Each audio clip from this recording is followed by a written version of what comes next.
Meeting to order.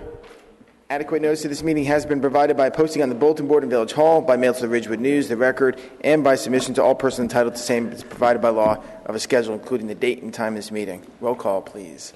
Councilwoman Hauk? Here. Councilwoman Knudsen has not arrived yet. Councilman Pucciarelli? Here. Councilman Seaton? Here. Mayor Aronson? Here. Please join us as we salute the flag. I pledge allegiance to the flag of the United States of America and to the republic for which it stands, one nation, under God, indivisible, with liberty and justice for all. Please join us now in a moment of silence as we honor the American men and women serving in the armed forces, as well as those serving as first responders.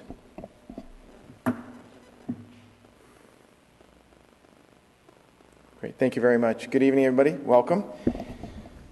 We have a relatively light agenda tonight, so we'll go right to public comments. Anyone have comments? All right. We will go then to our discussion items. We have standing in for Roberta Sonnenfeld, Rich Calby, our acting village manager. Thank you. Okay, we have... That's why we have a lot of water things on the agenda Yes, tonight. Yeah. I tried to put more on, but I couldn't. So we have nothing new on parking, so I can move right into budget. Yeah, I guess the only thing on parking is, I guess people have received, we received the sample ballot for June 21st, and that's it. I guess it'll be mailed to the household soon. But that's it, so yeah. Okay, budget, we have B1 is the award of an extraordinary unspecifiable service for repair of a scum pit pump at the water pollution control facility.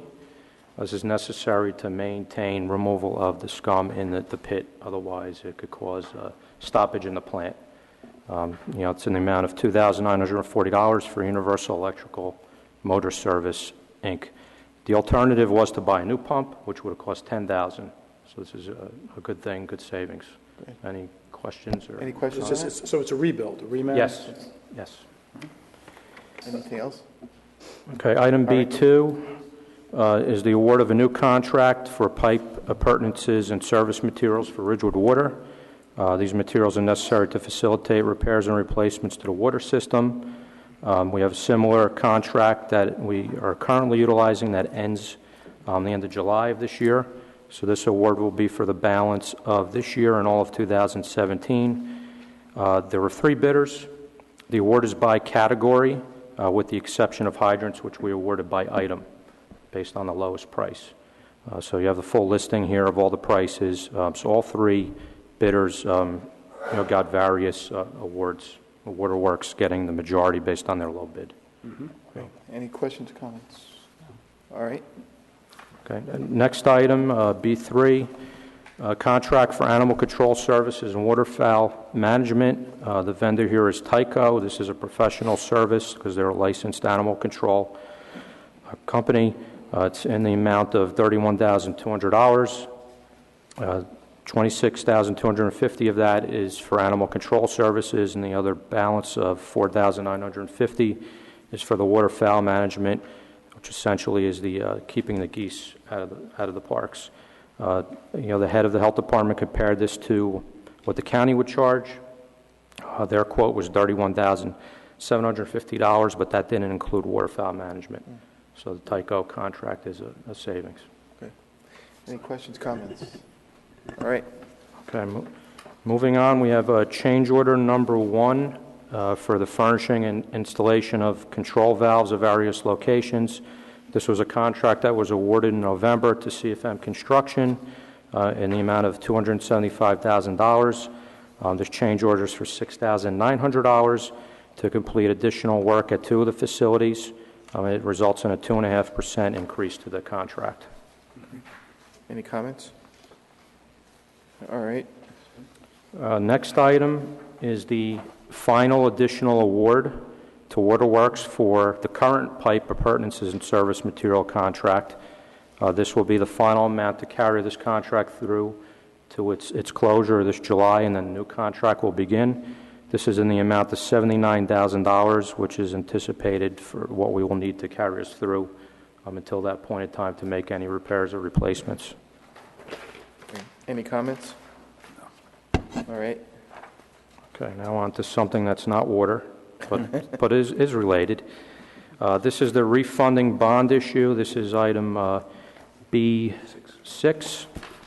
And this is a long-standing item. I believe there were prior discussions in 2013 relative to refunding bonds from 2005 and 2007. The 2007 bond refunding lingered on as a result of delay in the village audit. It's now time that we can move ahead with the refunding, and the estimated savings would be $67,000 per year for the village debt and $35,000 per year estimated for Ridgewood Water. All right. Any questions on that? The bonds are just called at that point and redeemed, or they never issued. I guess they were never issued.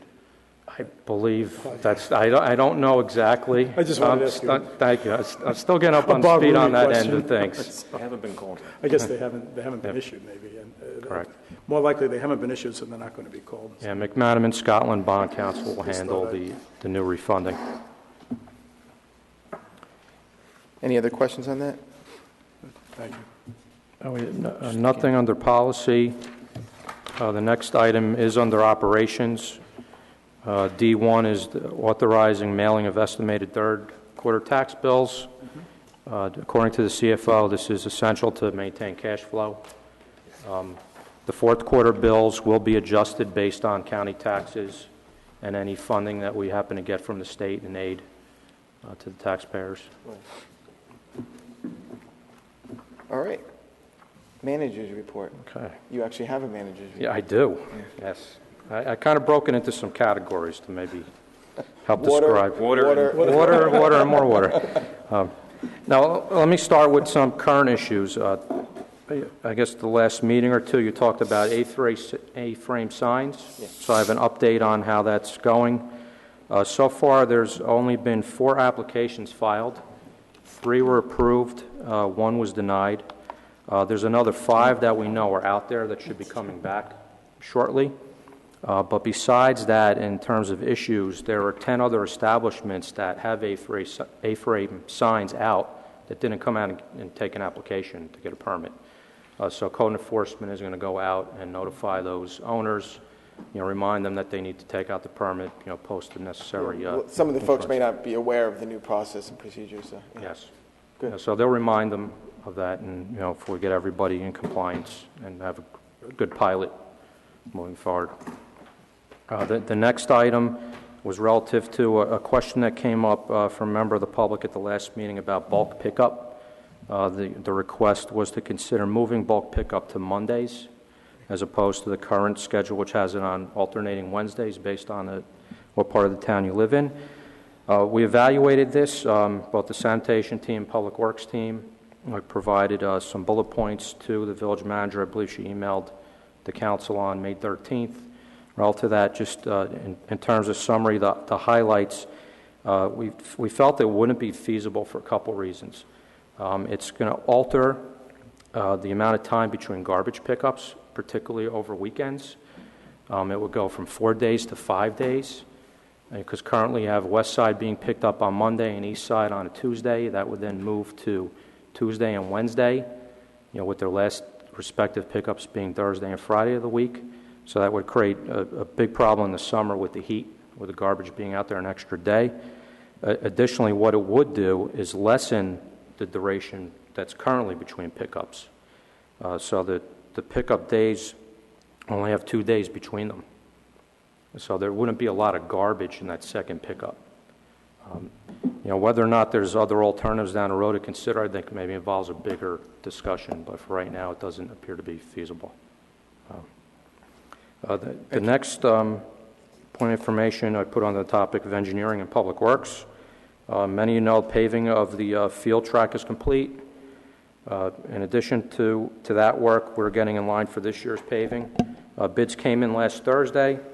The bids came in a little bit over $2 million. So Mr. Ruderhauser is now evaluating those bids against available funds and will determine which roads will be done this year. And that list will be posted shortly. There was a complaint that came in regarding conditions of the New Jersey Transit dumpster enclosure at the Ridge entrance to the train station. Mr. Rudhauser contacted New Jersey Transit, and I believe at this point that's been repaired and cleaned up. So that was good news, and they acted pretty quick. Lastly, on the engineering side of things, engineering department's working with the Board of Ed on a Safe Routes to School survey. Letters will be going out to the school community to help get their participation. Good news on the grant side of things. The Shedler grant announcement was part of the county's meeting last week. They approved the grant in the amount of $55,700, which is a 50-50 grant that will total $111,400 with the village's portion. The award letter should be coming in the next couple of weeks. That's for the Phase 1 cleanup work, and the grant expires. It has a duration of 2 years. Mr. Cronin attended that meeting last week. Now, water. We held our second intermunicipal forum this week. We had representation from only Glen Rock and Ridgewood. Mr. Seaton was there. We had a very productive meeting with the representatives from Glen Rock. This was a discussion mainly on conservation. We literally spent a good 2 hours or more talking about conservation and a draft ordinance that Glen Rock is considering for adoption. They actually have a meeting tonight. Mr. Scheibner of Ridgewood Water is there to participate. And it's something that will be forthcoming, for the village too, because we would like to have all 4 municipalities on the same level, field. How can we do that? Because Glen Rock has been good and has shown they're very receptive to this. How can we engage Midland Park and Wyckoff? We've already reached out to them to have another meeting immediately. We're trying to set up something in the next couple weeks. There were some conflicts that didn't allow them to come to the meeting. It was actually yesterday that we had the meeting. So we're hoping to get them engaged. But it's up to each individual municipality in terms of what they want to enforce and adopt. But we're trying to educate the communities on why it's so important to conserve. Next Tuesday, Mr. Scheibner and I will be in Wyckoff to speak to the Board of Health and their Environmental Commission. So we're starting to begin that process. Great. Moving forward. Okay. Thank you. Next on water, last week we received an update from EPA. They released a revised health advisory on perfluorinated chemicals. This is PFOA and PFOS, PFOA and PFOS. We've been watching for this for some time because it's an unregulated contaminant. We found levels of it in some of our wells, but they were below what the health advisory standards were. But this new standard is a total limit. And on the basis of what the limit is, and it's a lower limit, we do have a facility that exceeds the new limit. So what we did, we retested that facility and immediately shut it down. So it's currently out of service, and it's not feeding into the system. We're taking that as a precaution.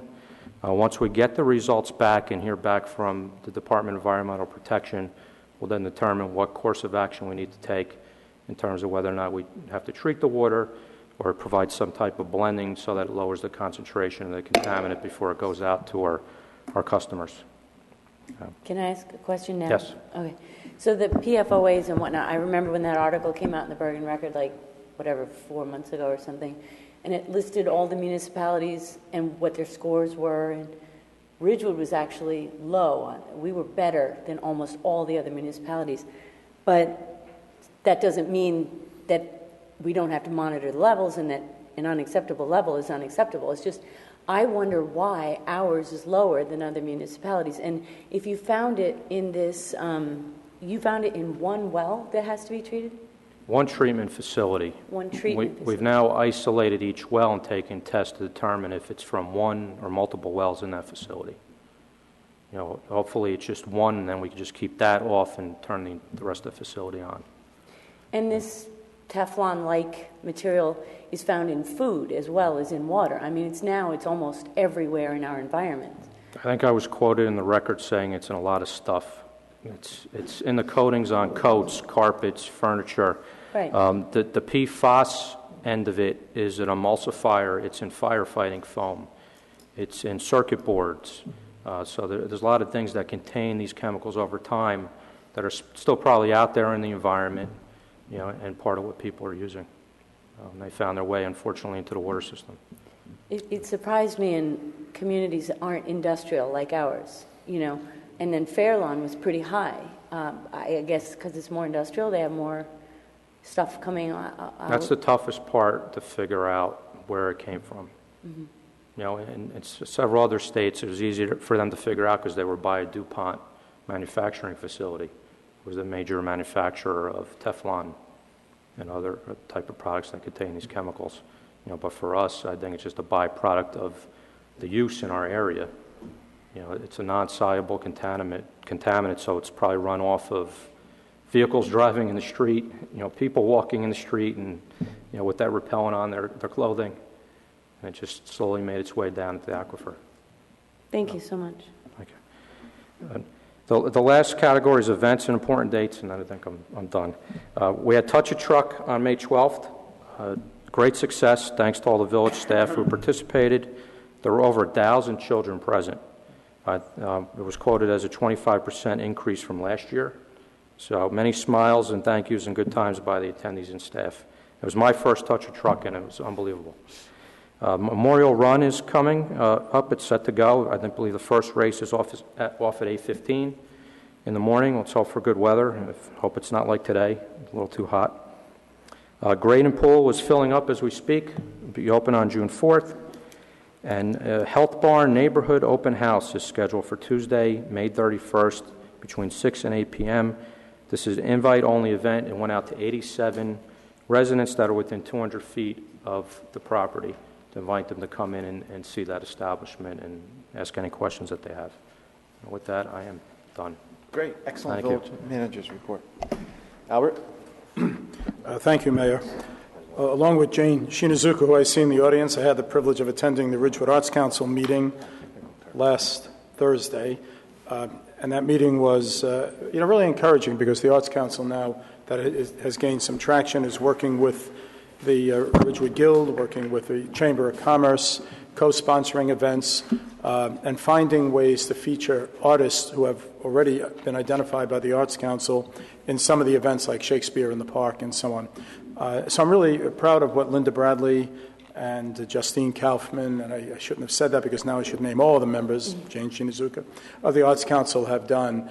They also have a book for sale, and I'd refer you to the website. That book is, I've previously mentioned, is a collection of the art that has been donated by Ridgewood artists, and it's the art that you see in Village Hall and some other art that isn't yet displayed. The artists in this community have been very, very generous in donating art, and that art, as I've said many times, is owned by the village. It's not on loan. So we now have a very nice art collection in the village of Ridgewood, and it keeps growing. Last evening, I had the privilege of attending the trustees meeting along with Mr. Eisen, right? And the library trustees meeting. Mr. Eisen's a regular at those meetings and always brings some really good information to the attention, as he did last night. There are some exciting plans coming from the library on two fronts, and I'm not at liberty to be forthcoming because I don't want to steal their thunder, so I will let them announce them. One of them, however, is I'm envious of the new council because they will have the opportunity to work with the library on some very interesting capital programs. I'll just leave it at that. And I think it's such an asset to the community that seeing the library plan for the future is really outstanding. And finally, on the library, I think all of us in town received this announcement from the library of the programs they sponsor. And if you take the trouble to look at it, it's an amazing array of offerings. The multimedia session includes, John F. Kennedy and the Cuban Missile Crisis. There's yoga for everybody. The museum affiliations that we now have, and I've taken advantage of these, where you can pick up passes to go to these museums, include the Children's Museum of Manhattan, the Frick Collection, the Guggenheim, the Intrepid Museum, and now the Museum of Modern Art. And those passes are free. You pick them up at the library, and then you're admitted as an honored guest at any of these museums, and I encourage people to take advantage of them. So that's my report. Great. Thanks, Albert. Go ahead. All right. So I've had two meetings in the last week. Parks and Rec was last night. The survey on grade and pool usage and residents' input on how to serve the community to the best of its ability went out on May 1st and is going to be collected and tallied May 31st. It's halfway through, it's close to the end, but we have 750 responses already. There are 10 quantitative questions and 3 qualitative questions. And we're going to see how we determine action items from the results of that survey, but that's to be determined. Graydon opens Saturday, June 4th. The hours are from 10 to 7:30 daily. New aquatic programs are more youth and teen swim lessons, stand-up paddle instruction, sup yoga, and beach yoga. So that I'm really excited about the beach yoga. I think people might like that. And the youth and teen swim lessons are great. There are community gardens in Ridgewood that I don't know if everyone knows about, but there's 30 plots at the Maple East garden area, and there are 3 still open if anybody's interested in cultivating in the community garden. And there are 3 plots at the Irene Habernickel Family Park, which are all taken. But it's nice to know that we have them now on both sides of town. Are you going to talk about the Memorial Day service? Or Please. So Monday, the American Legion Post 53 is holding its annual service, honoring a day to remember those who died in military service. It's at 11 a.m. at the Memorial Park at Van Ness Square. I commend everyone to that. It's a very meaningful and powerful experience. The Memorial Day run is on Monday. No year would be complete without that. I'm going to work at one of the water stations. It's a lot of fun for everyone in town. You did the Health Barn Neighbors Open House from 6 to 8 on Tuesday. Anyone is really welcome to come, just RSVP Parks and Recreation Department.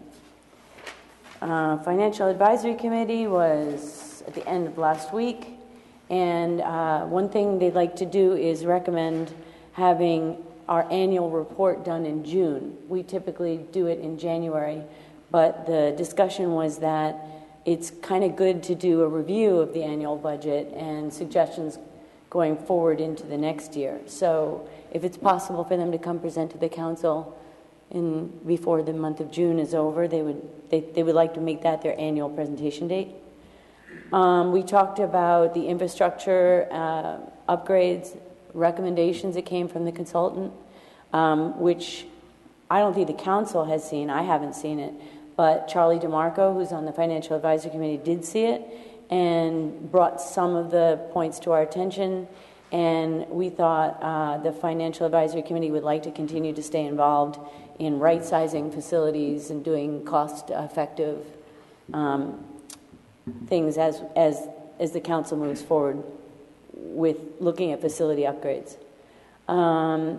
2 projects they're thinking about taking on now are studying the quantity of OPRA reports. So many of them are digitized that it's actually getting easier to do to fulfill some of the requests. But then again, there are so many that it seems to be very, very expensive for the village, and they want to do some kind of cost analysis of the OPRA reports and the time required for them. And last but not least, while this survey is coming in on Graydon, we thought it would be good to do a small task force to analyze Graydon's budget and stand ready to assist in recommendations when they come forward, what we can afford and how it affects the bottom line. So we may assign a small task force on looking at Graydon's budget. And that's it. Thanks, Glenn. Mike? Thank you, Mayor. I just had 2 things real quick. I just wanted to thank the police, fire, EMS, and all of the village departments that were involved in Touch a Truck. It was a great event. I was there. I got there early. The Lovings were there. They also got there early. It really filled up after about 20 after 9. There was just the whole scene was mobbed. There was kids everywhere. They were having a great time. So I just want to thank everyone who was involved in that. And Citizen Safety Advisory met on Thursday. And we're going to have police and engineering look into some of the issues with Sherman Place as it relates to Pomander Walk, because we had some residents speak about different parking issues on that street. So the committee and the professionals are going to report back to the committee, and we'll see if we need to do anything with Sherman Place to alter things if the situation changes due to anything that may or may not happen on Pomander Walk. And open space got it got rescheduled to tomorrow. So that meeting will be tomorrow night at 7:30 in the stable, and the next Citizen Safety Advisory Committee meeting will be June 16th. And that's everything I have. Thank you. Great. Thanks, Mike. Yep. Three things. The planning board met briefly on Monday, just finalizing the draft affordable housing submission that we need to get down to have to submit by the end of June. There's going to be a public hearing scheduled for the planning board. I don't know the date right now, but we're fine-tuning it, and we should have that discussion soon. Second, Access Committee work has begun really to start planning for our Access Ridgewood Disability Awareness Weekend, October 14th, 15th, and 16th. We've got another full 3 days in store. Should be a really good program again. And the last thing is on Thursday, June 2nd, is National Gun Violence Awareness Day. And we've been asked by a couple of residents to acknowledge it. I drafted a resolution, which I gave to Heather last night to pass out, but I guess maybe she can send it around tomorrow or something. But it's basically something that we would take action on next Wednesday. And I think there are a few members of the community who wanted to come speak. It's the whole Wear Orange on June 2nd initiative, so you'll get more information on that. And with that, that's it. We'll go back to public comments. Anyone got comments? Good evening. Good evening. Jeff Floyd, 99 Glenwood Road. A couple questions for Rich Calby on the PFOA issue. You mentioned that some of the wells were affected, or at least that feed into the treatment facility, or one or more. Is that correct? Yes, they all feed into the same treatment facility. Will that affect our water restrictions at all moving forward? There's a possibility. That's why we're trying to act right now. We retested each of the wells so we could isolate where it is and hopefully get the facility back online. Okay. And are there accepted standards now that the EPA has published, or? They're still unregulated. They're just advisory. They're non-enforceable. Mm-hmm. It's a health advisory, but because it's out there and we now have scientific data behind it, we're taking the precautions. Are these recently published, Rich? It was last Thursday. Last Thursday. Where can you get a copy of those? Tomorrow on our website, we're going to post information along with the link to the EPA website. Okay, good. I'll have all the documents. Thank you very much. Great, thank you. Any other comments? All right, a resolution to go into closed session, please.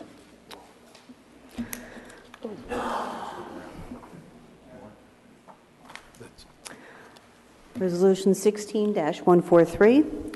Be it resolved by the Village Council of the Village of Ridgewood that the Village Council meet in closed session on May 25th, 2016 at 7:30 p.m.